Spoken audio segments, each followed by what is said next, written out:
The whole premise of my project is that there's been this shift in YouTube where vloggers have created a community on YouTube. So where YouTube used to be kind of like this source for media, and now it's kind of turning into a little bit of a social media site.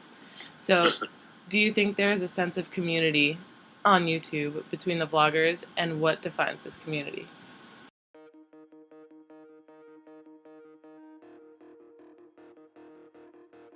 The issue of whether or not there's a community on YouTube, I think, depends on whether you're looking at the community of the people who make stuff for YouTube or the community of the people who are watching YouTube and their relationship to the people who make it, right? So there's two kind of communities. There's sort of producer community, and then there's the broader community that includes both producers and fans.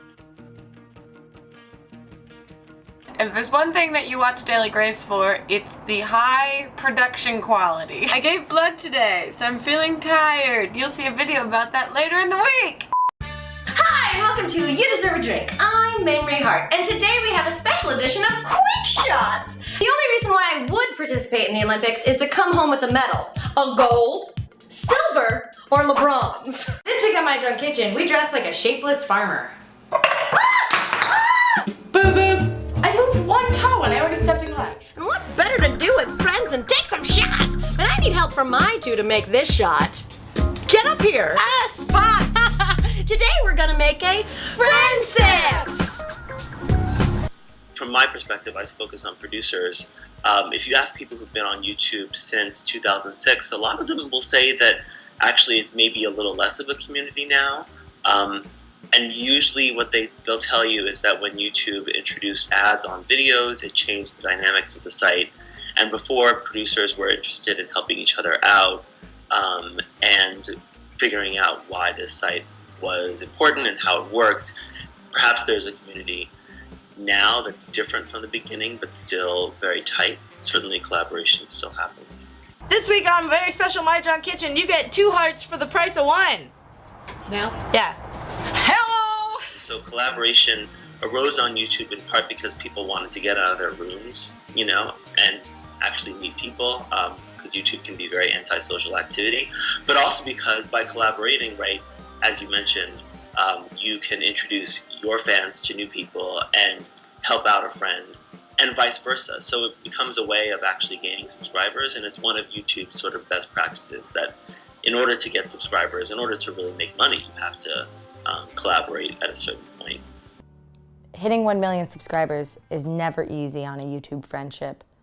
The day that I hit 1 million subscribers, it doesn't even sound like a real number. It sounds like a fake number, but it's a completely real number. Because there is this question about how real a person is on YouTube, and yet there's a very sort of obvious way in which performers signal the fact that their main channels are a kind of performance, or at least a kind of production that's different from their true self. My impression of Hannah Hart is that she is definitely performing quite explicitly on My Drunk Kitchen.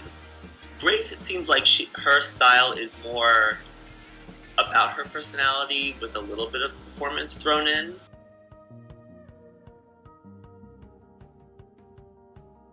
I have made a list of pros and cons of living in New York and Los Angeles, and I'm going to read them for you guys, and then at the end I've created a little poll that you guys get to vote if I should live in New York or Los Angeles.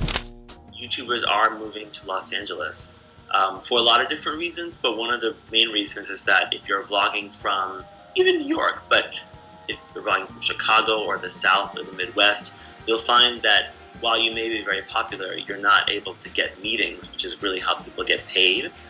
I actually think YouTubers are more chasing money and chasing Hollywood than they are anti-Hollywood.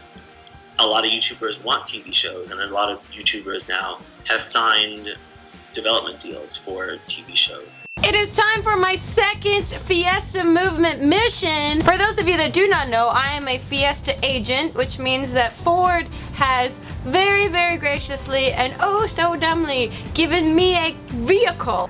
And thus, I'd like to bring you, hello, Harto, the tour. Show. It's a show and a tour. I think YouTube is is trying to be Hollywood as much as it can. Though I don't know if it actually ever will be able to be Hollywood. So that's the other side of the question. Like, I think a lot of creators are asking, are we too pro Hollywood at this point?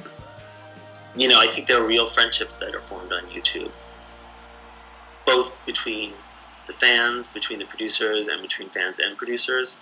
I think the question is always just about the degree to which, because, you know, YouTube has become more popular over the past 8 years. So it used to be that, like, if you were big on YouTube in 2006, you had, you know, maybe 20,000, 50,000 subscribers. To be big on YouTube now, you have to have over 1 million.